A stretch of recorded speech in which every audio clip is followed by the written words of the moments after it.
ஒளி உங்களிடத்துல வந்துருச்சுன்னா போதும், நீங்க எல்லாவற்றையும் செயல்படுத்த முடியும். எல்லா பிள்ளைகளையும் ஒளியின் பிள்ளைகளாய் மாற்ற முடியும். ஆமென். இருள் உங்களுக்குள்ளே இருக்குமானால் நீங்கள் இருளின் பிள்ளைகளாய் இருப்பீர்கள். இருள் யார் என்று உங்களுக்கு தெரியும். அப்ப இருள் ஒருபோது வெளிச்சமாகாது, வெளிச்சம் ஒருபோது இருளாகாது. அதாவது சாத்தான் ஒருபோது தேவனாக முடியாது, தேவன் ஒருபோதும் சாத்தானாக முடியாது. உங்க பிரச்சனைகளுக்கு தீர்வு காண்பதற்கு சரியான ஒரு பாடம் எதுனா ஒளி. ஆமென். இந்த ஒளி யாரு? கர்த்தரே தேவன் என்று அறிந்தவர்களுக்கு மாத்திரம்தான், பரிசுத்தாவி பெற்றவர்களுக்கு தான் இந்த ஒளியின் காரியங்கள் புரியும். அப்ப ஒளி தனி சிறப்புடையதாய் காணப்படுகிறது. யாருடைய பிள்ளைகள் நீங்கள்லாம்? ஒளியின் பிள்ளைகளாய் இருக்கிறீர்கள். ஒளியின் பிள்ளைகள் நீங்க சொல்லிட்டீங்க, அதுக்கு வசனம் ஏது இருக்குதா பைபிள்ல? அப்ப கீழே இருந்து என்ன பண்ண போலாமா? விசுவாசிகளும் ஒளியும். அல்லேலூயா சொல்லுங்க. இப்போ ஒளி என்றால் என்ன அப்படின்னு நம்ம பார்க்கும் பொழுது, தேவனும் ஒளியும், சரித்திரமும் ஒளியும், இயேசுவும் ஒளியும், விசுவாசிகளும் ஒளியும். இப்போ விசுவாசிகளும் ஒளியும் என்கிற டாப்பிக்கை மட்டும் பார்த்தாலே நமக்கு நேரங்கள் கடந்துவிடும். அல்லேலூயா. மத்தேயு 5ஆம் அதிகாரம் அதனுடைய 14வது வசனத்தை நீங்கள் வாசிக்கும்படியாய் நான் கேட்டுக்கொள்ளுகிறேன். நீங்கள் உலகத்துக்கு வெளிச்சமாய் இருக்கிறீர்கள். மலையின் மேல் இருக்கிற பட்டணம் மறைந்திருக்க மாட்டாது. இயேசு கிறிஸ்துவை சொந்த இரட்சகராக ஏற்றுக்கொண்டவர்களுக்கு என்ன பெயர் என்றால் விசுவாசிகள் என்று பெயர். நீங்கள்லாம் யாரை விசுவாசிக்கிறீர்கள்? இயேசு கிறிஸ்துவை விசுவாசிக்கிறீர்கள். அப்போ உங்களுக்குள்ளே ஒரு ஒளி இருக்கிறது. அந்த ஒளி யார் என்றால் இயேசுவின் ஒளி. எல்லாம் சொல்லுங்க, எனக்குள்ளே இருப்பது இயேசுவின் ஒளி. இயேசு தம்மை பின்பற்றுகிறவர்களை பார்த்து சொல்லுகிறார், நீங்கள் தான் ஆண்டவருக்கு சீசர்கள். நீங்கள் விசுவாசிகள் மாத்திரமல்ல, ஆண்டவருக்கு சீடர்களுடைய வேலை என்னன்னு உங்களுக்கு தெரியும். நீங்கள் சீடர்களாக இருக்கிறீர்கள். நீங்கள் தான் உலகத்துக்கு வெளிச்சமாக இருக்கிறீர்கள். பக்கத்தில் போயிருக்கவங்களை பார்த்து சொல்லுங்க, நீங்கள் தான் உலகத்துக்கு வெளிச்சம். நீங்கள் தான் உலகத்துக்கு வெளிச்சம். அல்லேலூயா. மலை மேல் இருக்கிற அந்த பட்டணம் மறைந்திருக்க மாட்டாது என்று கூறினார். இப்போ நம்ம திண்டுக்கல் மாவட்டத்தில் திண்டுக்கல் அந்த மலைக்கோட்டையை பார்க்கும் பொழுது மேலே என்ன எரிஞ்சுக்கிட்டு இருக்கும்? லைட்டு வெளிச்சத்தை பார்த்துருக்கீங்களா? நம் வீட்டு மாடியிலேருந்து அப்படியே பார்த்தோம்னா ஒரு 3 கிலோமீட்டர் தள்ளி இருக்கக்கூடிய அந்த மலைக்கோட்டையிலே என்ன இருக்குது அப்படின்னா வெளிச்சம் இருக்கிறத நம்மளால் பார்க்க முடியும். அல்லேலூயா. அப்போ தூரமாக இருக்கக்கூடிய அந்த வெளிச்சத்தை நீங்கள் பார்க்க முடிகிறது. இப்போ நான் உங்களுக்கு சொல்கிறேன், இயேசு கிறிஸ்து தூரமாக இருக்கிறாரா பக்கத்தில் இருக்கிறாரா? அந்த வெளிச்சத்தை பார்க்க முடியுமா முடியாதா? அப்போ பக்கத்தில் இருக்கிற அவருடைய வெளிச்சம் எங்கே இருக்குது? நமக்குள்ளே இருக்கிறது. அல்லேலூயா. இன்னைக்கு அநேக பேர் அந்த வெளிச்சத்தை பார்ப்பதற்கு ஒரு மலைக்கு போகிறார்கள். அது என்ன மலை? திருவண்ணாமலையா? அந்த மலையில் போய் எதை? ஜோதியை பார்க்க போகிறார்கள். நம்முடைய தேவன் ஜோதிகளின் பிதா. அல்லேலூயா. ஜோதிகளின் பிதாவாகிய இயேசு உங்களுக்கு எப்படிப்பட்டவர் என்பதை நீங்கள் அறிந்திருக்க வேண்டும். மூட நம்பிக்கை கொள்கை உடையவர்களாய் கிறிஸ்தவர்களாகிய நாம் காணப்படக்கூடாது. ஒளியை தேடி ஓடுகிறவர்கள் அநேக பேர். அங்கே ஆண்டவர் இருக்கிறாரா, இந்த மலையில் ஆண்டவர் இருக்கிறாரா என்று சொல்லி கடவுளை நோக்கி ஓடுகிறவர்கள் பல பேர் இருக்கிறாங்க. அப்படி யாராவது ஓடி இருக்கிறீங்களா? அருமையானவர்களே, இனிமேல் ஓடாது இருப்பீர்களாக. ஆண்டவர் என்ன சொல்கிறார் தெரியுமா? ஆண்டவர் இங்கே இருக்கிறாரு, அங்கே இருக்கிறாரு அப்படின்னு சொல்கிற இடங்களுக்கு போகாதிருங்கள். ஏன்னா நான் உங்களோடு இருக்கிறேன், உங்கள் மத்தியில் இருக்கிறேன், உங்களோடு என்றும் வாசம் பண்ணுகிற ஆண்டவராக இருக்கிறேன் என்று சொல்லுகிறார். முற்காலத்தில் நீங்கள் அந்தகாரமாக இருந்தீர்கள். பக்கத்தில் பார்த்து சொல்லுங்கள், நீங்கள் எல்லாம் முற்காலத்தில் அந்தகாரமாக இருந்தீங்க, இருளாக இருந்தீங்க. மைக்கில் சொல்ல வேண்டியதானே? இப்பொழுதோ கர்த்தருக்குள் வெளிச்சமா இருக்கிறீர்கள். பார்த்து சொல்லுங்க பக்கத்தில் இருக்கவங்களை பார்த்து, நீங்களோ இப்போ எப்படி இருக்கீங்க? வெளிச்சமா இருக்கீங்க. வெளிச்சமா இருக்கீங்களா? இல்லை நான் சொல்றதுக்காண்டி வெளிச்சமா இருக்கிறேன்னு சொல்றீங்களா? வெளிச்சத்தின் பிள்ளைகளாய் நீங்கள் நடந்து கொள்ளுங்கள் என்று வேதவசனம் சொல்லுகிறது. வெளிச்சத்தின் பிள்ளைகள் எப்படிப்பட்டவர்களாய் இருப்பார்கள் என்றால், இந்த உலகத்தின் பிசாசானவன் எப்படிப்பட்டவன் என்று அறிந்திருப்பார்கள். இதுதான் நமக்கு முக்கியம். அல்லேலூயா. உங்கள் சத்துருவாகிய சாத்தான் எப்படிப்பட்டவன் என்பதை நீங்கள் அறிந்திருக்கிறீர்களே என்று பவுல் சொல்லுகிறார். அறிந்திருக்கிறீங்களா? சாத்தானுக்கு சவால் விடு சந்ததி யார் தெரியுமா? நீங்கள் அந்த சந்ததி ஒளியின் சந்ததியா இருக்கிறோம். நீங்கள் ஏதோ குழிய போட்டு மூடப்பட்ட இருளின் சந்ததி அல்ல, நீங்கள் வெளிச்சத்தின் சந்ததியா இருக்கிறீங்க. ஆமென் சொல்லலாமே. ஆமென். கனியற்ற அந்தகார கிரியைகளுக்கு உடன்படாமல் அவைகளை கடிந்து கொள்ளுங்கள் என்று ஆண்டவர் சொல்கிறார். நீங்க கனியற்றவர்களாய் இருப்பீர்கள் என்றால் அந்தகார கிரியைகளுக்குள்ளே இருக்கிறீர்கள் என்று அர்த்தம். அந்தகாரம் என்று சொன்னால் உங்களுக்கு தெரியும், இருள் என்று அர்த்தம். அல்லேலூயா. ஒரு பெரிய குகைக்குள்ளே கொண்டு போய் உங்களை விட்டாச்சு. அந்த குகை எப்படி இருக்கும்? பகல் நேரத்துலையும் கொஞ்சம் தூரம் உள்ளே போனாலும் இருட்டாக தான் இருக்கும். இப்போ நிறைய பேர்த்துக்கு என்ன பிரச்சனை அப்படின்னா, ஆவியின் கனியற்றவர்களாக இருப்பதினாலே தன்னை அந்தகாரத்தின் கிரியைகளாகவே கண்டு கர்த்தருடைய வெளிச்சத்தின் பகுதியிலே வராமல் விலகி ஓடி விடுகிறார்கள். நான் லாய்க்கு இல்லை, எனக்கு ஒன்றும் தெரியாது, நான் பைபிளை படிக்கலை, எனக்கு படிக்க தெரியாது என்று சொல்லி ஒரு அந்தகாரத்தில் இருந்து விலகி ஓடுகிறார்கள். நீங்கள் எப்படிப்பட்டவர்கள்? அதனால தான் நான் வந்தவட்டையும் கேட்டேன், இன்னைக்கு காலையில் பைபிள் படித்தவர்கள் எத்தனை பேர் என்று நான் கேட்டேன். என்று சொன்னால் அவங்க அந்த காலை நேரத்தில் படிக்கிற வேத தியானத்தையும் ஜெபத்தை விடமாட்டார்கள். அல்லேலூயா. ஆராதனைக்கு வந்தாலும் அவர்கள் தனிப்பட்ட வாழ்க்கையிலே துதி, ஜெபம், ஆராதனை, கர்த்தரை மகிமைப்படுத்துகிற காரியம், வேத தியானம் இவைகள் எல்லாம் விட்டுவிட மாட்டார்கள். வேலைக்கு போகிறதுக்கு முன்னாடி வெளிச்சத்தின் பிள்ளைகளாகவே இருப்பார்கள். வேலை செய்யும் பொழுது வெளிச்சத்தின் பிள்ளைகளாகவே இருப்பார்கள். வேலை முடிந்து வீட்டுக்கு வரும் பொழுதும் யார் கூட பேசிக்கிட்டு வந்தாலும் சரி, அவங்க வெளிச்சத்தின் பிள்ளைகளாகவே இருப்பார்கள். அல்லேலூயா. எனக்கு அருமையானவர்களே, நேற்று ஒரு கண்ணாடி கடை வைத்திருக்கிற ஒரு சகோதரியை பார்த்து என்ன பண்ணா பேசினேன். பேசும் பொழுது அவங்க சொல்கிறாங்க, ஒரு பிள்ளையை நான் அந்த வேலையை விட்டு நான் தூக்கிட்டேன், என்ன காரணம் அப்படின்னு நான் கேட்டேன். மேரேஜ் பண்ணிவிட்டு வயிற்று பிழப்புக்காக தான் கடைக்கு என்ன பண்ணால் வேலைக்கு வந்திருக்கிறாங்க. இங்கே வந்துக்கிட்டு வேலை செய்யாமல் ஃபோனை போட்டு பேசிக்கிட்டே இருக்காங்க. அது யார்கிட்ட பேசுகிறாங்க அப்படின்னா, மொக்கை போட்டுக்கிட்டு இருக்கிறான்னு சொல்கிறாங்க. மொக்கை போடுறதுன்னா என்ன தெரியுமா? கணவன்கிட்ட பேசாமல் வேறு ஒரு ஆளுக்கிட்ட பேசி பேசி பேசி நயவஞ்சகமான காரியங்களை செயல்படுத்துவதும், அவங்ககிட்ட இருந்து பணம் பிடுங்குவதையும், விபச்சாரத்தை செய்வதையும் தொழிலாக என்ன பண்ண செய்து கொண்டிருப்பதுனால அந்த கடையை விட்டு அவங்க என்னென்னா, நான் போக சொல்லிட்டேன், எனக்கு நல்ல ஒரு ஆளாக இருந்தால் சொல்லுங்கள் பாஸ்டர் அப்படின்னு நம்மக்கிட்ட சொல்லி வைத்தாங்க. அது சபைக்கு போகிறவங்களா இருந்தால் நல்லா இருக்கும். அப்படின்னா என்ன அர்த்தம்? வெளிச்சத்தின் பிள்ளைகள் இல்லாதவர்கள் எப்படிப்பட்டவர்கள் என்று உங்களுக்கு தெரியும். வெளிச்சத்தின் பிள்ளைகளோ கர்த்தருக்கு பயப்படுகிறபடியினால அவங்க எப்பொழுதுமே தேவனுக்கு பயந்திருக்கிறபடியினால அவங்க ஒழுக்கமுள்ளவர்களாக இருப்பார்கள். தேவனை பிரியப்படுத்துவது மாத்திரமல்ல, எஜமான்களுக்கு எப்படி கீழ்ப்பட்டிருக்க வேண்டும் என்றும் அவர்களுக்கு தெரியும். எஜமான்களுக்கு அவர்கள் கீழ்ப்படிந்து தேவனுடைய வசனத்தின்படி வாழக்கூடியவர்களாய் அவர்கள் காணப்படுவார்கள். அல்லேலூயா. நீங்கள் வேலை செய்கிற இடத்துல முறுமுறுத்து கொண்டிருக்கிறீங்களா? என்னுடைய வேலை சரியில்லை என்று சொல்லக்கூடிய எஜமான்கள் எப்படிப்பட்டவர்கள் என்பதை அறிந்திருக்க வேண்டும். அல்லேலூயா சொல்லலாமே. அல்லேலூயா. சரி, இப்போ கனியற்ற அந்தகார கிரியைகளுக்கு உடன்படாமல் அவைகளை கடிந்து கொள்ளுங்கள். நீங்களும் என்ன பண்ணணும்னா, பக்கத்தில் இருக்கவங்க அயோக்கியமானதை செய்தால், தேவனுக்கு விரோதமான பகையான காரியங்களை செய்தால் நீங்கள் கடிந்து கொண்டு புத்தி சொல்லுங்கள். இன்னைக்கு கடிந்து கொண்டு புத்தி சொல்லுவதை பிள்ளைகள் ஏற்பார்களா என்றால், பெத்த பிள்ளைகளே ஏற்க மாட்டேங்குது, மற்ற பிள்ளைகள் எப்படி ஏற்கும் அப்படின்னு நீங்கள் சொல்லலாம்.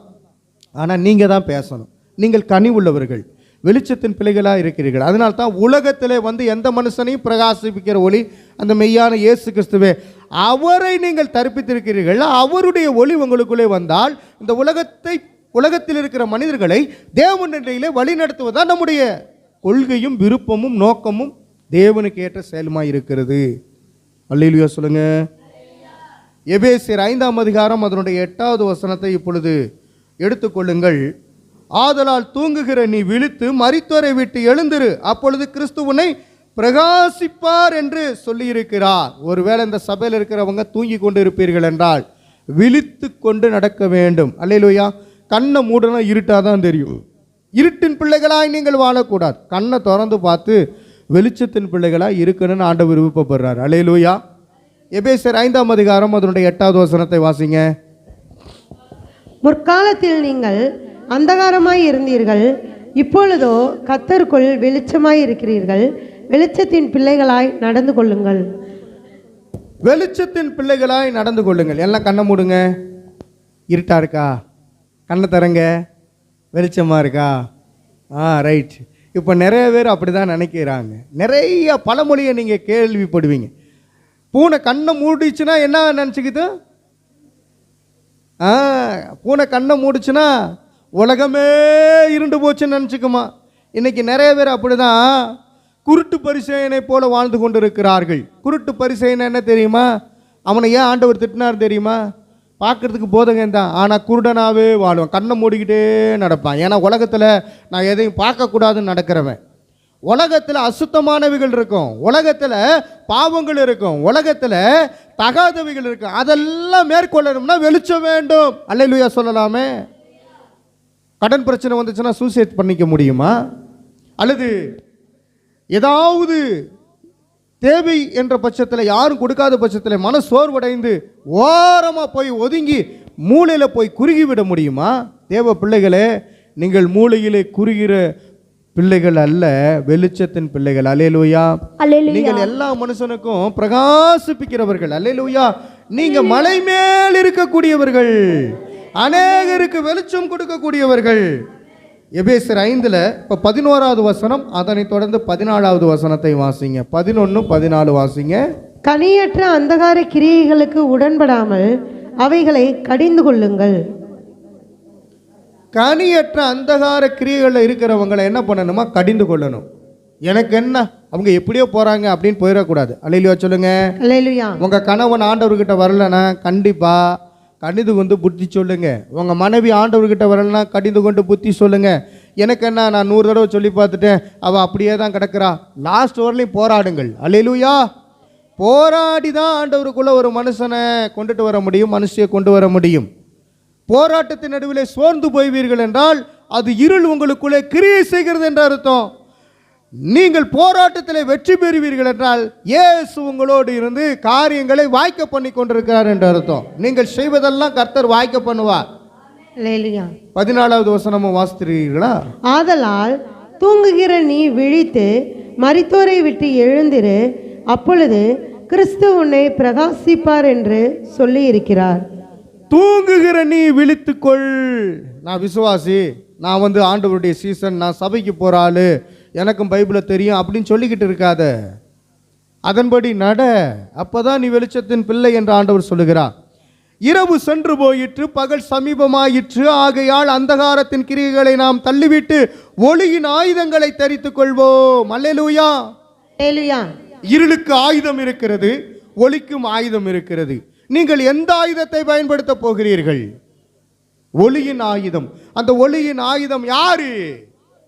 இயேசு கிறிஸ்து. அவருடைய பட்டயம் எப்படிப்பட்ட பட்டயம்னு நீங்க நினைச்சு பார்த்துக்கோங்க. அந்த பட்டயத்தை வச்சு ஜெயிக்கிறவர்களாய் காணப்பட வேண்டும். இயேசு கையில் பட்டயம் இருக்குதா? பட்டயம் இருக்குது. அல்லேலூயா. அது கூர்மையானது, இருபுறமும் கருக்குள்ளது. அல்லேலூயா. அல்லேலூயா. கடைசி காலத்தில் நியாயம் தீர்க்கப்படும்போது வெண் குதிரையின் மேல் எப்படி வருவார்? ராஜாவாய் அமர்ந்து அவர் என்ன பண்ண வாழேந்தி வருவார். நியாய தீர்ப்பு கொடுக்கிறவர். அல்லேலூயா. அல்லேலூயா. யாரை வீழ்த்துவதற்கு தெரியுமா? அந்தந்த ஊர் காவலாளின்னு என்ன பண்ண உட்காந்துக்கிட்டு நாக்க திருவிக்கிட்டு கண்ணை என்ன பண்ண அப்படி வச்சுக்கிட்டு வேலை வச்சுக்கிட்டு அல்லது அருவாளை வச்சுக்கிட்டு நிற்பான் பாருங்க. காவல் தெய்வம் என்று இருக்கிறவர்கள்லாம் நிர்மூலமாக்கிடுவார். அந்த காவல் தெய்வங்கள்லாம் தெய்வங்களா? இல்லை. அவன் காவல் காக்க முடியாது. ஒவ்வொரு ஊர்லையும் பார்த்தீங்கன்னா ஒவ்வொரு முக்குலையும் தொந்தியை வளர்த்து வச்சுக்கிட்டு ஒரு என்ன பண்ண ஒரு குறிப்பிட்ட பலிபீடத்தை கட்டி அது மேலே என்னென்னா அருவாளை பிடிச்சிக்கிட்டு நிற்கிற மாதிரி கண்ணை உருட்டி உருட்டி வந்து நிற்கிற ஒரு ஆளை சிலையாய் வைத்து அதை நமஸ்கரித்து கொண்டிருக்கிறார்கள். அருமையானவர்களே, நீங்கள் சிந்தித்து பார்க்க வேண்டும். நீங்கள் ஒளியின் பிள்ளைகளாய் இருந்து நீங்க தான் பட்டயத்தை தூக்குகிறவர்கள். காவலாளி யார் தெரியுமா? நீங்க தான். அல்லேலூயா சொல்லுங்க. அல்லேலூயா. இப்ப யார் காவல் தெய்வம்? உங்க ஊருக்கு நீங்க தான் காவல் தெய்வம். அல்லேலூயா. அல்லேலூயா. அது என்ன காவல் தெய்வம்? எத்தனையோ பேர் அழிஞ்சுக்கிட்டு இருக்கான், எத்தனையோ பேர் என்ன போனா துன்மார்க்கமான கிரியைகளை நடக்கிறான், எத்தனையோ பேர் பாவத்தில் அந்தகாரப்பட்டு கிடக்கிறாங்க. எல்லாரையும் பரிசுத்தமாக்குறது யார் தெரியுமா? தேவனாகிய கர்த்தர் உங்கள் நடுவில் இருக்கிறபடினாலே நீங்கள் பட்டயத்தை தூக்கணும். அந்த பட்டயம் என்ன பட்டயம்னு வேதத்தில் சொல்லப்பட்டிருக்கிறது ஆவியின் ஆவியின் பட்டயம். நேரடியாக கத்தியை தூக்குனா ஆண்டவர் சொல்றாரு அவன் உரையில போடுப்பா அப்படிங்கிறாரு. நீங்க தூக்க வேண்டியது ஆவியின் பட்டயம். அந்த ஆவியின் பட்டயத்தை எடுத்து வாயினால பேசுங்க. யாரு துன்மார்க்க கிரிகள் உள்ளவர்களை பார்த்து கடிந்து கொள்ளுங்கள், புத்தி சொல்லுங்கள். அந்தகாரத்தில் இருக்கிற மனிதர்களை பார்த்து இயேசுவிடத்தில் வாருங்கள் என்று நீங்கள் எப்பொழுது பேசுகிறீர்களோ அப்பொழுதுதான் நீங்கள் விசுவாசிகளும் தேவனுக்கு உகந்த சீசர்களுமாய் இருக்கிறீர்கள். உங்க வாயிலிருந்து பேசுங்க. அந்த பட்டயம் புறப்பட்டு போய் அநேகரை வாழ வைக்கும். அல்லேலூயா. அல்லேலூயா. உங்க வாயினால் அநேகரை கொன்று விடாதிருங்கள்.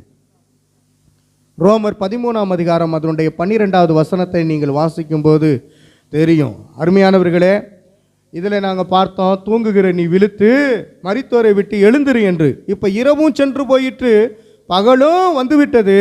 ஆகையால் அந்தகாரத்தின் கிரிகளை நாம் தள்ளிவிட வேண்டும், ஒளியின் ஆயுதங்களை தரித்து கொள்ள வேண்டும் என்று வெளிப்படையாக ஆண்டவர் பேசி வைத்திருக்கிறார். பவுலின் வழியாக பேசின இந்த வார்த்தைகளை நாம் இப்பொழுது எல்லோரும் சேர்ந்து வாசிக்கலாம். ரோமர் 13 அதனுடைய 12வது வசனம். இரவு சென்று போயிற்று, பகல் சமீபமாயிற்று. ஆகையால் அந்தகாரத்தின் கிரியைகளை நாம் தள்ளிவிட்டு ஒளியின் ஆயுதங்களை தரித்து கொள்ள கடவோம். நாம் எப்படிப்பட்டவர்கள் என்று சொன்னால் ஒளியின் ஆயுதங்களை தரித்து கொள்ள கடவோம். அல்லேலூயா. அல்லேலூயா. இப்போ இரவு சென்று போயிட்டுனா என்ன தெரியுமா? பழைய வாழ்க்கை. நீங்கள் ரட்சிக்கப்படுவதற்கு முன்பாக, சபைக்குள்ளாக வருவதற்கு முன்பாக, ஞானஸ்தானம் எடுப்பதற்கு முன்பாக, அல்லது தேவனுடைய வார்த்தைக்கு கீழ்ப்படியாமல் இருப்பீர்கள் அல்லவா, அந்த காலகட்டத்தில் இருக்கிறது தான் இரவு. இப்போ நீங்கள் இரவுக்குள்ளே இருக்கிறீங்களா, பகலுக்குள்ளே இருக்கிறீங்களா? ஆவிக்குரிய அர்த்தத்தில் நான் கேட்குறேன். இப்போ பகலில் நாம் உட்கார்ந்து இருக்கிறோம், ஆராதனை பகலில் தான் நடக்கிறது. அல்லேலூயா. இரவுல தான் இந்த சயனிப்பவன் சயனம் பண்ணுவான், இரவிலே தான் பாவம் செய்கிறவன் பாவம் செய்வான், இரவிலே தான் எல்லா தகாத காரியங்கள் நடக்கும். இரவில் தான் திருடுவான், கண்ணை மட்டும் திருடுவான். இரவிலே என்ன பண்ணா தகாதவைகளை யோசித்து கொண்டு தகாத செயல்களை செய்து கொண்டு மறைமுகமான பாவங்களை செய்கிறவர்கள் செய்து கொண்டிருப்பார்கள். ஆனால் நீங்கள் பகலின் பிள்ளைகளாக இருக்கிறீர்கள். இப்பொழுது பகலுக்குள்ளாக வந்துட்டீங்க, அது பகலின் அருகிலே வந்திருக்கிறீங்க. அப்படின்னா என்ன அர்த்தம் அப்படின்னா, அந்தகாரத்தின் கிரியைகளை இப்போ நீங்கள் தள்ளிவிட்டு விட்டீர்கள். ஒரு சிலர் தள்ளி விடாமல் இருப்பீங்க. அந்த அந்தகாரத்தின் கிரியைகள்னால் என்ன, எது எது பாவம்னு நீங்கள் நினைக்கிறீங்க, உங்கள் மனசில் குத்தப்பட்டு இது பாவம்னு உணர்ந்தீங்கன்னா இப்பொழுது மறந்துருப்பீங்க. அல்லேலூயா. அல்லேலூயா. ஒரு சிலர் என்ன பண்ண படம் பார்ப்பதே தொழிலாக வச்சுருப்பாங்க. ஐயா என் வீட்டுக்குள்ளே எப்போ பார்த்தாலும் டிவி ஓடிக்கிட்டு இருக்கியா அப்படின்னு சொல்லக்கூடியவங்க நிறைய பேர் இருப்பீங்க. எப்போ பார்த்தாலும் டான்ஸு, ட்ராமா அல்லது என்ன பண்ணால் அந்த பொல்லாத கிரியைகளையே பார்த்து கொண்டு இருக்கிறவர்கள் அதற்கேற்றபடி தான் நடப்பார்கள். சினிமா பாட்டு தான் வாயிலேருந்து வரும், தூசணமான வார்த்தைகள் தான் வரும், ஒருத்தரை கெடுக்கிறது எப்படி அப்படின்னு தான் வாயிலேருந்து வரும். இப்போ நீங்கள் பேசுகிற ஒவ்வொரு வார்த்தையும் வீண் போயிடக்கூடாது. அல்லேலூயா. அப்போனா வீண் பேச்சு பேசக்கூடாது, சொந்த பேச்சை பேசிக்கிட்டு உட்காந்துருக்கக்கூடாது. தேவனுடைய வார்த்தையை பேசி உங்களை ஆவிக்குரிய ஜீவியத்தில் முன்னேற்றுவதற்காக தான் ஊழியக்காரன் இருக்கிறேன். ஆமேன். இப்போ நாங்கள் பார்க்கும் பொழுது தேவனுடைய பிள்ளைகள் ஒளியின் பிள்ளைகளாக இருக்கிறார்கள். ஆமேன். இதனால தான் ஆவிக்குரிய காரியங்களை நீங்கள் நிதானித்து அறிய வேண்டும். வருகிற செவ்வாய்க்கிழமை இந்த இடத்துல 50 ஊழியர்கள் என்ன பண்ண உட்காருவாங்க. சேர்லாம் என்ன பண்ண எடுத்துருவேன். இந்த இடத்துல என்ன பண்ண உட்காந்து கூடி என்ன பண்ணுவேன் தெரியுமா? வேறு ஒன்றும் இல்லை, ஒரு 2 மணி நேரம் அந்நிய பாஷை பேசி அதற்கு ஆவிக்குரிய அர்த்தத்தை சொல்லி ஆண்டவருடைய வசனங்களை பார்க்குற காரியங்கள் இங்கே இருக்கும். நிறைய பேத்துக்கு அந்நிய பாஷை பேசுறதுனா என்னன்னு தெரியல, அதற்குரிய ஆவிக்குரிய அர்த்தமும் தெரியல. ஆவிக்குரியவன் எதை பேசுகிறான்? அர்த்தத்தை பேசுகிறான், அதனுடைய அர்த்தத்தையும் புரியும்படியாக பேசுகிறார். அல்லேலூயா. அதனால நீங்கள் தடை பண்ணாதிருப்பீர்களாக. யாரை? அந்நிய பாஷை பேசுகிறவனை. அந்நிய பாஷை பேசுகிறவன் தடை பண்ணக்கூடாது. அவன் பக்தி விருத்திக்கு எதுவாய் பேசுகிறான். நாம சொல்லலாமே, இப்போ ஊழியர்களாய் கூடி இந்த இடத்துல ஒரு பெரிய ஆசீர்வாதமான காரியங்கள் தங்கும். அல்லேலூயா. எனக்கு அருமையானவர்களே, நீங்களோ உங்களை அந்தகாரத்திலிருந்து தம்முடைய ஆச்சரியமான ஒளியிண்டத்திற்கு வரவழைத்தவருடைய புண்ணியங்களை அறிவிக்கும்படிக்கு தெரிந்து கொள்ளப்பட்ட ராஜரீக ஆசாரிய கூட்டமாக இருக்கிறீர்கள். அல்லேலூயா. நீங்கள்லாம் யார் தெரியுமா? ராஜரீக ஆசாரிய கூட்டம். யாருடைய புண்ணியங்களை அறிவிக்கிறதுக்கு? புண்ணியங்களை அறிவிக்கிறீங்களா? உங்களால் என்ன பண்ணால் ஒரு சபைக்குள்ளாக ஒரு ஆத்மாவை கூட்டிகிட்டு வர முடியல. வெள்ளிக்கிழமை கை தூக்குனவங்கெல்லாம் இப்போ கை தூக்குங்க. ஒரு ஆத்மாவை ஞாயிற்றுக்கிழமை கூட்டிகிட்டு வரேன்னு சொன்னவங்கெல்லாம் யார் யார் சொன்னீங்க? தூக்குன ஆள்கள் என்ன பண்ணால் கூட்டிகிட்டு வரலை. அந்தகாரத்தின் கிரியைகளை அழித்து போடும்படியாக நாம் இருக்கிறோம். அல்லேலூயா சொல்லுங்க. நான் அருமையான பிரதரை பார்த்து என்ன பண்ண பேசுனேன், வாங்க பிரதர் அப்படின்னு. வந்துடுறேன் பிரதர் அப்படின்ட்டார். அல்லேலூயா. அப்போ போய் பேசினா தானே வருவாங்க, பேசாமல் எப்படி வருவாங்க? அல்லேலூயா. பக்கத்து தெருவில் போய் உனக்கு யாருன்னே தெரியாத ஆளுகிட்ட ஒரு 10 நிமிஷம் பேசுங்க. உங்களை குறித்து ஒரு 10 நிமிஷம், அவரை பற்றி ஒரு 10 நிமிஷம் தெரிஞ்சுக்கோங்க. அப்புறம் உங்களை குறித்து ஆண்டவருடைய காரியங்களை பற்றி என்ன பண்ணால் அப்படியே மெதுவாக சாட்சியை சொல்லணும், வசனத்தை சொல்லணும். தேவனுக்குள்ள அவங்க வந்துடுவாங்க. ஆமென். ட்ரெயினில் 2 மணி நேரம் என்ன பண்ணால் போகும் பொழுது, போன வாரத்தில் ராஜா அப்படிங்கிற பிரதருக்கு ஆண்டவரை பற்றி சொன்னேன். என்னை குறித்து ஒரு அரை மணி நேரம் பேசினேன், அவரை குறித்து ஒரு 20 நிமிஷம் பேசினார். ஓகே, ஆண்டவருக்குள்ளே வந்துடுறேன், இனிமேல் நான் காலை ஜெபத்துக்கு வர்றேன் அப்படின்னு சொன்னார். இதுவரையிலேயே என்ன பண்ண வந்துக்கிட்டு இருக்கார். 10 நாளைக்கு மேலே ஆகுது. 5 மணிலேருந்து 6 மணி வரையிலே கான்ஃபரன்ஸ் ப்ரேயரில் தொடர்ந்து அவர்கள் வந்துக்கிட்டே இருக்கிறாங்க. இருளின் பிள்ளைகளை வெளிச்சத்தின் பிள்ளைகளாய் மாற்ற வேண்டியது தான் நம்முடைய கடமை. வேலையாட்கள் எப்படி? குறைவு. நல்ல கவனிங்க, எல்லாருமே அறுவடைக்கு தயாராக இருக்கிறாங்க. எங்கே போனால் நல்ல வார்த்தை கிடைக்குன்னு சொல்லி ஏங்கி தவிக்கிறாங்க. போய் அறுத்துட்டு வந்து சேர்க்கறது தான் நம்முடைய வேலையாக இருக்கிறது. அல்லேலூயா. அந்த இருள் விலகிருச்சுன்னா, அந்தகாரம் விலகிருச்சுன்னா வெளிச்சம் ஆட்டோமேட்டிக்காக உண்டாகிரும். அந்த வெளிச்சம் உண்டாகும் பொழுது அவங்க சபையை தேடி ஓடி வர ஆரம்பிச்சிருவாங்க. அதனால நான் உங்களுக்கு சொல்கிறேன், வீட்டுக்குள்ளே அதிக நேரம் உட்காராதீங்க, வெளியில் போய் பேசுங்க. வீணான பேச்சுகளுக்கு இடம் கொடுக்காதீர்கள். ஒருங்க, நான் சொல்கிறத கவனியுங்கள் என்று சொல்லி ஆண்டவருடைய வசனங்களை பேசுங்கள். ஆமென் சொல்லலாமே. தேவநாமத்துக்கு மகிமை உண்டாகட்டும். ஆண்டவர் உங்களோடு கூட காணப்பட்டு கொண்டிருக்கிறார். கர்த்தரே இல்லை, கடவுளே இல்லைன்னு சொல்கிறவனுக்கு ஆண்டவரை பற்றி முதல் சொல்லுங்க. தேவனுக்கு உகந்தவைகளை செயல்படுத்தக்கூடியவர்களாய் காணப்பட வேண்டும். அல்லேலூயா சொல்லுங்க. அல்லேலூயா. கோயிலில் என்ன பண்ணால் டொனேஷன் எழுத சொன்னாங்கன்னா டக்குன்னு போய் எழுதிட்டு வந்துடுறது. சபைக்கு ஒன்றுமே என்ன பண்ணால் கொடுக்க மாட்டாங்க. இன்றைக்கி ஒரு சிலர் அந்தகாரத்தின் கிரியைகளை தான் இருக்கிறாங்க. வெளிச்சத்தின் பிள்ளைகள் கண்டிப்பாக ஒரு வாரத்துக்குள்ளே ஒரு ஆளுக்கிட்ட போய் பேசி ஒரு ஆத்மாவை கூட்டிகிட்டு வந்து விடுவீர்கள். ஆமென். 10 பேர்த்துக்கிட்ட பேசினாலும் ஒரு ஆள் வருவாங்க. நீங்களும் சபையை நேசிக்கிறவர்களாய் காணப்பட வேண்டும். இதுதான் அந்தகாரத்தின் கிரைகளை அழித்து போடுகிற காரியமாக இருக்கிறது. நான் உங்களை நேசித்து உங்களுக்காக டெய்லியும் ஜெபம் பண்ணுறேன். என்னை நேசித்து, அதாவது ஊழியக்காரன் நேசித்து நீங்கள் டெய்லியும் ஜெபம் பண்ண வேண்டும். நீங்களோ உங்களை அந்தகாரத்தினின்று தம்முடைய ஆச்சரியமான ஒளியிடத்திற்கு வரவழைத்தவருடைய புண்ணியங்களை அறிவிக்கும்படிக்கு தெரிந்து கொள்ளப்பட்ட எப்படிப்பட்டவர்களாக இருக்கிறீங்க? சந்ததியாக இருக்கிறீங்க, ராஜரீக ஆசாரிய கூட்டமாக இருக்கிறீங்க, பரிசுத்த ஜாதியமாக இருக்கிறீங்க, அவருக்கு சொந்தமான ஜனமாக இருக்கிறீங்க. இந்த பைபிள் வசனம் எங்கே இருக்குது? 1 பேதுரு 2ஆம் அதிகாரம் அதனுடைய 9வது வசனத்தில் இருக்குது. எல்லாம் சொல்லுங்களேன். நான் தேவனால் தெரிந்து கொள்ளப்பட்ட சந்ததி, தேவனால் தெரிந்து கொள்ளப்பட்ட சந்ததி, நான் ராஜரிகமான ஆசாரிய கூட்டம், நான் ராஜரிகமான ஆசாரிய கூட்டம், நான் பரிசுத்த ஜாதி, நான் பரிசுத்த ஜாதி, தேவனுக்கு சொந்தமான ஜனம், தேவனுக்கு சொந்தமான ஜனம், நான் இயேசுவுக்கு சொந்தமான பிள்ளை, நான் இயேசுவுக்கு சொந்தமான பிள்ளை. அல்லேலூயா. இவ்வளவு தகுதியை பெற்றிருக்கிற நீங்கள் தகுதி இல்லாதபடி நடந்து கொண்டால் ஆண்டவருக்கு பிரயோஜனமாக இருக்குமா? தகுதியோடு தானே நடந்து கொள்ள வேண்டும். எனக்கு அருமையானவர்களை, இவ்விதமாய் மனுஷர் உங்கள் நற்கிரிகளை கண்டு பரலோகத்தில் இருக்கிற உங்கள் பிதாவை மகிமைப்படுத்தும்படி உங்கள் வெளிச்சம் அவர்களுக்கு முன்பாக பிரகாசிக்க கடவது. அல்லேலூயா. யாருக்கு முன்னாடி உங்கள் வெளிச்சம் பிரகாசிக்கணும்? கர்த்தரை அறியாதவர்களுக்கு முன்பாக, தேவனை அறிந்து கொள்ளாதவர்களுக்கு முன்பாக. அல்லேலூயா. மனுஷர் உங்கள் நற்கிரியைகளை காண வேண்டும். இயேசு கிறிஸ்துவை நீங்கள் தரித்து கொண்டிருக்கிறீர்கள்ல, அவருடைய ஒளியை நீங்கள் பெற்றிருக்கிறீர்கள்ல, உங்களுடைய நற்கிரியை எப்படி இருக்கிறது? உங்களுடைய நற்கிரியை எப்படி இருக்கு? இவ கோபக்காரி, இவ எப்போ பார்த்தாலும் என்ன பண்ண பொல்லாத வார்த்தையாக பேசுவா, இவன் துன்மார்க்கமான காரியங்களை செய்கிறான், இவ உபச்சாரம் பண்ணுறான், இவ வேசித்தனம் பண்ணுறான், இப்படிங்கிற வார்த்தைகளை பேசி பேசி மக்கள் சந்தோஷம் அடைகிறார்கள், தேவனிடத்தில் வரமாட்டேங்கிறார்கள். காரணம், என்னுடைய ஆயுதத்தை நான் சரியாக பயன்படுத்தாத போது. அந்த ஆயுதம் எது? ஒளியின் ஆயுதத்தை தரித்து கொள்ளாத போது பல பிரச்சனைகளோடு போராட்டங்களோடு நீங்கள் காணப்படுகிறீர்கள். உங்களை பிசாசானவன் குற்றப்படுத்தி கொண்டே இருக்கிறான். நீங்கள் குற்றவாளி ஆகாதிருக்கும்படி நற்கிரிகளை செயல்படுத்த வேண்டும் என்று ஆண்டவர் விருப்பப்படுகிறார். ஆமென் சொல்லலாமே. மத்தேயு 5ஆம் அதிகாரம் அதனுடைய 16வது வசனத்தை இப்பொழுது வாசிக்கும் பொழுது நீங்கள் தெரிந்து கொள்ள முடியும். உங்கள் வெளிச்சம் எல்லாருக்கும் முன்பாக பிரகாசிக்க கடவுது. உங்கள் வெளிச்சம் எல்லாருக்கும் முன்னாடி என்ன பண்ண பொத்தி வைக்கப்பட்டதாக இருக்கக்கூடாது, மூடி மறைக்கப்பட்டதாக இருக்கக்கூடாது. நான் மறைஞ்சு சபைக்கு போகிறேன் அப்படிலாம் சொல்லிக்கிட்டா வராதிங்க. நல்ல வெளிப்படையாகவே வாங்க. ஆமென் சொல்லலாமே. மத்தேயு 5:16 வாசிக்கலாம்.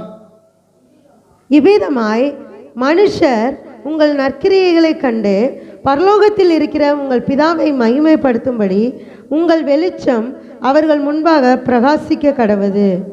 உங்கள் வெளிச்சம் தேவனை அறியாத பிள்ளைகளுக்கு முன்னாடி, உங்களை தூசணமாக பேசுகிறவர்களுக்கு முன்னாடி உங்களை வேணுமனுக்கே திட்டவர்களுக்கு முன்னாடி, உங்களை பார்த்து நகைக்கிறவர்களுக்கு முன்னாடி, நீங்கள்லாம் இந்த சபைக்கு போறீங்களாக்கும் அப்படின்னு கேட்குறவர்களுக்கு முன்னாடி உங்கள் வெளிச்சம் எப்பொழுதுமே பிரகாசித்து கொண்டே இருக்க வேண்டும். அல்லேலூயா. அல்லேலூயா. திட்டவர்களை பார்த்து திட்டக்கூடாது. பைபிள் என்ன சொல்லுது? அவங்கள வாழ்த்துதல் கூறி ஆண்டவருடைய வசனங்கள் மூலமாக நடத்த வேண்டும் என்று சொல்லுகிறது. அல்லேலூயா. கோபப்படுறவங்களுக்கு முன்னாடி கோபப்படக்கூடாது. பொறுமையா சாந்தமா அவர்களுக்கு பதில் சொல்ல வேண்டும். இதான் வெளிச்சத்தின் பிள்ளைகளுடைய கடமையா இருக்கிறது. அல்லேலூயா. தகாத விதமா எதையும் செயல்படுத்தி விடக்கூடாது. நீங்கள் கர்த்தருடைய பிள்ளைகளா இருக்கிறீர்கள். அல்லேலூயா. சொல்லுங்க, எனக்குள்ளே ஜீவன் இருக்கிறது. எனக்குள்ளே ஜீவன் இருக்கிறது. அந்த ஜீவன் எனக்குள்ளே ஒளியா இருக்கிறது. இந்த வசனம் எங்க இருக்கிறது? மனுஷருக்கு ஒளியா இருக்குதுன்னா எனக்குள்ள ஒளியா தான் இருக்குது. மனுஷருக்குள்ளாக அப்படின்னா யாரு? நான். புறஜாதிகளுக்கு ஒளியா இருக்கு. எனக்குள்ளே ஒளியா இருக்கிறது, புறஜாதிகளுக்கு அந்த ஒளியா இருக்கிறது. ஆமென். அருமையானவர்களே, கிறிஸ்துவை தரித்து கொண்டிருக்க வேண்டும். எல்லா மனுஷர்களுக்கும் பிரகாசிப்பிக்கிற ஒளி யாரு? அந்த மெய்யான ஒளி இயேசு கிறிஸ்து. அந்த ஒளியை தரித்து கொள்ளும் வேண்டும். சங்கீதம் 119 அதனுடைய 105வது வசனத்தை இப்பொழுது நீங்கள் வாசிக்க போகிறீர்கள். உங்கள் வெளிச்சம் எல்லாத்துக்கும் முன்னாடி இருக்கணும். நீங்கள் நற்கிரியைகளை செய்யணும். ஆண்டவருடைய பிள்ளைகளாய் அநேகரை ரட்சிப்புக்குள்ள வழி நடத்தணும். நீங்கள் இருளின் பிள்ளைகளாகவே இருந்து விடக்கூடாது. சங்கீதம் 119 அதனுடைய 105வது வசனம், உம்முடைய வசனம் என் கால்களுக்கு தீபமும் என் பாதைக்கு வெளிச்சமுமாய் இருக்கிறது. ஆண்டவர் சொல்றாரு, ஐ ஆம் த வே.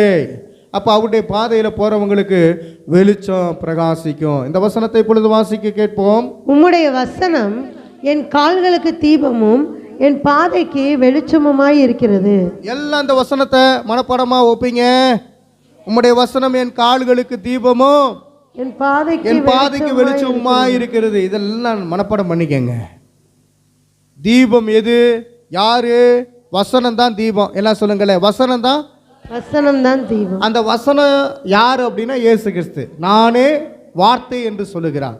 அப்போ வசனமும் வார்த்தையும் இயேசு கிறிஸ்து. அந்த இயேசு கிறிஸ்து தீபமாய் இருக்கிறார். இன்னொரு இடத்துல பார்க்கும்போது நானே வெளிச்சம். ஆட்டுக்குட்டியானவர் எப்படிப்பட்டவர்? ஆட்டுக்குட்டியானுடைய வெளிச்சம் நமக்குள்ள வேண்டும். நானே விளக்கு என்று சொல்லுகிறார். அல்லேலூயா. அல்லேலூயா. அப்ப வெளிச்சமா இருக்கிற தேவன் எப்படிப்பட்டவர்னா, அவருடைய வார்த்தையினால, வல்லமையினால, வசனத்தினால, பைபிள் வசனத்தினால உங்களை வாழ வைப்பார். அந்த வசனம் உங்களுக்குள்ள போய் தீபமா எரியும். அல்லேலூயா சொல்லுங்க. அல்லேலூயா. தீபத்தை குறித்து ஏகப்பட்ட பேர் பேசி வச்சிருக்கிறாங்க. இஸ்லாமியர்களும் பேசி வைத்திருக்கிறார்கள். இந்துக்களில் இருக்கக்கூடிய நிறைய பேர் என்ன பண்ண பேசி வைத்திருக்கிறார்கள். ஆனால் உண்மையான ஒளி, உண்மையான வெளிச்சம், உண்மையாக இருக்கக்கூடிய அந்த விளக்கு தீபம் யார் என்பதை கிறிஸ்தவர்களே நீங்கள் ஆவிக்குள்ளாக புரிந்தால் மாத்திரமே அந்த வெளிச்சம் உங்களை வழி நடத்தும். அல்லேலூயா சொல்லலாமே. அல்லேலூயா. நம்ம ஏற்கனவே பார்த்த வெளிப்படுத்தின விசேஷத்துல வெளிச்சம் உங்களை வழி நடத்தும். யார் தான் வழி நடத்துவார்? வெளிச்சம். வெளிச்சம். அந்த வெளிச்சம் யாரு? இயேசு கிறிஸ்து. எனக்கு அருமையானவர்களே, நீதிமொழிகள் 6ஆம் அதிகாரம் அதனுடைய 23வது வசனத்தை வாசித்து விட்டு நாம் ஜெபிக்க போகிறோம். நீதிமொழிகள் 6ஆம் அதிகாரம் 23வது வசனத்தை எடுத்துக்கொள்ளுங்க. கட்டளையே விளக்கு, வேதமே வெளிச்சம், போதக சிச்சையே ஜீவபலி. இந்த வசனம் என்ன பண்ண முக்கியம்? 3 காரியங்கள் இதில் இருக்கிறது. இந்த 3மே முக்கியம். வாசிக்கலாம். நீதிமொழிகள் 6ஆம் அதிகாரம் 23வது வசனம். கட்டளையே விளக்கு, வேதமே வெளிச்சம், போதக சிச்சையே ஜீவவழி. அல்லேலூயா. கட்டளை. அல்லேலூயா. 613 கட்டளையை ஆண்டவர் கொடுத்தாரு. அந்த கட்டளையை என்ன பண்ண ஃபாலோ பண்ண முடியல யூதர்களால. 10 கட்டளையை சுருக்கி கொடுத்தாரு. அந்த கட்டளையை ஃபாலோ பண்ண முடியல. இந்த புதிய ஏற்பாட்டில் 10 கட்டளை ஆண்டவர் திருத்தி நமக்கு கொடுத்துருக்கிறார். 7வது கட்டளை உபச்சாரம் பண்ணாது இருப்பாயாக. ஆனால் புதிய ஏற்பாட்டில் என்ன திருத்தம் தெரியுமா? ஒரு பெண்ணை இச்சையோடு பார்த்தாலே அவளோடு உபச்சாரம் செய்தாயிற்று. உன் தேவனாய கர்த்தர் நானே, என்னை தவிர வேறு சர்வேசன் இல்லாமல் போவதாக அப்படிங்கிறது முதல் கட்டளை. அதுக்கு தகுந்த மாதிரி இப்போ என்ன பண்ணியிருக்காரு? சட்டத்திட்டங்களை புதிய ஏற்பாட்டில் ஆண்டவர் மாற்றி அமைத்து நமக்கு தந்திருக்கிறார். கட்டளையே விளக்கு. ஆமென். கட்டளை என்ன தெரியுமா? புதிய ஏற்பாட்டில் முக்கியமான கட்டளை, நீங்கள் புறப்பட்டு போய் சகல ஜாதிகளையும் சீசர்களாக்கி பிதா குமாரன் பரிசுத்தாவின் நாமத்தினாலே அவர்களுக்கு ஞானஸ்தானம் கொடுங்கள். அல்லேலூயா. இப்போ நீங்கள் பண்ண வேண்டியது என்ன தெரியுமா? அநேகரை ஞானஸ்தானத்துக்குள்ளாக வழி நடத்துங்க, தேவனுக்குள்ளாக வழி நடத்துங்க. அநேகரை கிறிஸ்துவுடைய உபதேசத்துக்குள்ளாக வழி நடத்துங்க. உங்கள் வாய் பட்டயத்தை சும்மா வச்சுக்கிட்டு இருக்காதீங்க. உங்கள் வாயிலிருந்து புறப்படக்கூடிய கூர்மையான தேவனுடைய வார்த்தையை ஜனங்களுக்கு அறிவியுங்கள். அந்த வார்த்தை குணமாக்க, அந்த வார்த்தையிலே வெளிச்சம் உண்டு, அந்த வார்த்தை ஜீவனுக்கு ஏதுவாய் நடத்தும். அப்போ உங்கள் வாய் தகாத விதமாய் பேசாதபடிக்கு, அதாவது அந்தகாரத்திலே இல்லாதபடிக்கு உங்களுடைய வாயிலிருந்து புறப்படுகிற ஒவ்வொரு சொல்லும் உருவாக்கும். இயேசு கிறிஸ்து உண்டாக கடவுது என்று சொன்னால் உண்டானது. நீங்களும் கர்த்தருடைய பிள்ளைகளாய் இருப்பீர்கள் என்றால் உண்டாகட்டும் என்று சொல்லும் பொழுது அது அப்படியே நடக்கும். கட்டளையே விளக்கு, வேதமே வெளிச்சம், போதக சிச்சையே ஜீவவழி. எனவே நீங்கள் ஜீவவழியை பின்பற்றுங்கள், ஜீவ வழியிலே நடங்கள். வழி மாறி போன, பாதை மாறி போன அநேகரை ஜீவ வழியிலே நடத்தும்படியாய் நான் கேட்டுக்கொள்கிறேன். அல்லேலூயா, அல்லேலூயா. எல்லாம் சொல்லுங்க. ஒளியாய் இருக்கிற தேவனே, ஒளியாய் இருக்கிற தேவனே, நானே உலகத்திற்கு ஒளியாய் இருக்கிறேன் என்றவரே, நானே உலகத்திற்கு ஒளியாய் இருக்கிறேன் என்று, இஸ்ரவேலுக்கு ஒளியானவரே, இஸ்ரவேலுக்கு ஒளியானவரே, ஒளியை வஸ்திரமாக தரித்து கொண்டிருக்கிறவரே, ஒளியை வஸ்திரமாக தரித்துக் கொண்டிருக்கிற, சேரக்கூடாத ஒளியில் வாசம் பண்ணுகிறவரே, சேரக்கூடாத ஒளியில் வாசம் பண்ணுகிறவரே, புறஜாதிகளுக்கு பிரகாசிப்பிக்கிற ஒளியே, ஜாதிகளுக்கு பிரகாசிக்கிற ஒளியே, எந்த மனுஷனையும் பிரகாசிப்பிக்கிற மெய்யான ஒளியே, எந்த மனுஷனையும் பிரகாசிப்பிக்கிற மெய்யான உம்மை நாங்கள் துதிக்கிறோம். உம்மை நாங்கள் துதிக்கிறோம். பிரகாசமுள்ள விடிவெள்ளி நட்சத்திரமே, பிரகாசமுள்ள விடிவெள்ளி நட்சத்திரமே, எங்களை பிரகாசிப்பிக்கிற தேவனே, எங்களை பிரகாசிப்பிக்கிற தேவனே, உம்மை துதிக்கிறோம். உம்மை துதிக்கிறோம். பூரண வடிவுள்ள சியோனிலிருந்து பிரகாசிக்கும் தேவனே, பூரண வடிவுள்ள சீயோனிலிருந்து பிரகாசிக்கும் தேவனே, மகிமையின் பிரகாசமே, மகிமையின் பிரகாசம், வெளிச்சத்தை உண்டாக்கினவரே, வெளிச்சத்தை எங்கள் உண்டாக்கினவரே, வெளிச்சமானவரே, எங்கள் வெளிச்சமானவரே, எங்கள் இருளை வெளிச்சமாக்கினவரே, எங்கள் இருளை என் வெளிச்சமாக்கினவரே, நீதியை வெளிச்சத்தை போலவும், என் நீதியை வெளிச்சத்தை என் போலவும், நியாயத்தை பட்ட பகலை போலவும், என் நியாயத்தை பட்ட பகலை போலவும் விளங்க பண்ணுகிறவரே, விளங்க என் பண்ணுகிறவரே, விளக்கை ஏற்றுகிறவரே, என் விளக்கை உம்மை ஏற்றுகிறவரே, நான் உம்மை துதிக்கிறேன். நான் துதிக்கிறேன். எல்லாம் அப்படியே எழுந்து நிற்போம். விளக்கேற்றி வைத்த என் அன்பு தெய்வமே, விளக்கேற்றி வைத்த என் அன்பு தெய்வமே, உயிருள்ள நாளெல்லாம் உம்மை உயர்த்துவேன், வாழ்கின்ற நாளெல்லாம் உமக்காய் வாழுவேன், உயிருள்ள நாளெல்லாம் உம்மை உயர்த்துவேன், வாழ்கின்ற நாளெல்லாம் உமக்காய் வாழுவேன். இயேசு ராஜனே, உம் திவ்ய கிருபையே, பட்டு போன எந்தன் வாழ்வை செழிப்பாக்குதே, உயிருள்ள நாளெல்லாம் உம்மை உயர்த்துவேன், வாழ்கின்ற நாளெல்லாம் உமக்காய் வாழுவேன், உயிருள்ள நாளெல்லாம் உம்மை உயர்த்துவேன், வாழ்கின்ற நாளெல்லாம் உமக்காய் வாழுவேன். அந்தகாரம் தான் என் வாழ்க்கை. யார் தான் என்னுடைய வாழ்க்கையில ஒளியேற்றுவா, வெளிச்சம் ஏற்றுவா? ஆண்டவர் அறிந்திருந்தும் நான் இப்படியே இருளில் இருக்கிறேனே, யார் எனக்கு வெளிச்சம் ஏற்றுவார்? இயேசு என்னுடைய வாழ்க்கையில வெளிச்சம் ஏற்ற மாட்டாரா என்று சிந்திக்கிற ஒரு சிலருக்கு மீண்டும் இந்த பல்லவியை நாம் பாடலாமா? அந்தகாரமே என் வாழ்க்கையானதே, அந்தகாரமே என் வாழ்க்கையானதே, விளக்கேற்றி வைத்த என் அன்பு தெய்வமே, விளக்கேற்றி வைத்த என் அன்பு தெய்வமே, உயிருள்ள நாளெல்லாம் உம்மை உயர்த்துவேன், வாழ்கின்ற நாளெல்லாம் உமக்காய் ஓடுவேன், உயிருள்ள நாளெல்லாம் உம்மை உயர்த்துவேன், வாழ்கின்ற நாளெல்லாம் உமக்காய் ஓடுவேன். இயேசு ராஜனே, உம் திவ்ய கிருபையே, பட்டு போன எந்தன் வாழ்க்கை செழிக்க வைத்ததே, பட்டு போன எந்தன் வாழ்க்கை செழிக்க வைத்ததே. ஆண்டவருடைய வாழ்க்கைக்குள்ளாக இருக்கிறீங்க, செழிப்பான ஒரு வாழ்க்கை. எல்லா கரங்களை உயர்த்தி அல்லேலூயா. தேவனுடைய ஒளி உங்களுக்குள்ளே வந்திருக்கிறது. தேவனே ஒளியா இருக்கிறார். இப்பொழுது உம்முடைய வெளிச்சம் உதிக்க வைத்ததே உமக்கு ஸ்தோத்திரம். ஒரு வெளிச்சம் உங்களுக்குள்ளே உதித்து கொண்டிருக்கிறது. அந்த வெளிச்சம் உங்களை பகலிலே நடத்தும், இரவிலே அல்ல. நீங்க இருளின் பிள்ளைகள் அல்ல. ஓ, ஆண்டவர் உங்களோடு இருக்கிறார். இப்பொழுது அருணோதயம் உங்களுக்குள்ளே வந்திருக்கிறது. அருணோதயம் என்றால் இருள் அப்படியே விலகி புதிதாய் காலை வேளையிலே உதயமாகிற அந்த அருணோதயமாகிய இயேசு உங்களுக்குள்ளே விடிவெள்ளி நட்சத்திரமாய் வந்து விட்டார். அவர் உங்களுக்கு வெளிச்சமானவர். எல்லா வாய்களை திறந்து இப்ப ஸ்தோத்திரம் பண்ணி ஜெபம் பண்ணுங்க. ஆண்டவராகிய கர்த்தாவே, பாவத்தின் வழியிலே கிடந்த என்ன இப்பொழுது வேதத்தின் வெளிச்சத்திலே நடத்தி, ஆண்டவரே, போதக வழியிலே நடத்தி கொண்டிருக்கிறீங்களே, உமக்கு ஸ்தோத்திரம் அப்பா. இந்த வெளிச்சம் எனக்குள்ளே வந்ததற்காய் நன்றி ஆண்டவரே. ஒளி வந்தது, அந்த ஒளி உங்களுக்குள்ளே பிரகாசித்து கொண்டிருக்கிறது. உங்க வெளிச்சமானது உங்க தலையை சுற்றி பிரகாசமாய் இருக்கிறது. மகிமையுள்ள தேவனுடைய பிரசன்னம் உங்கள் மத்தியிலே வெளிப்பட்டு கொண்டிருக்கிறது. நீங்கள் அந்தகாரத்தின் பிள்ளைகள் அல்ல, வெளிச்சத்தின் பிள்ளைகள்.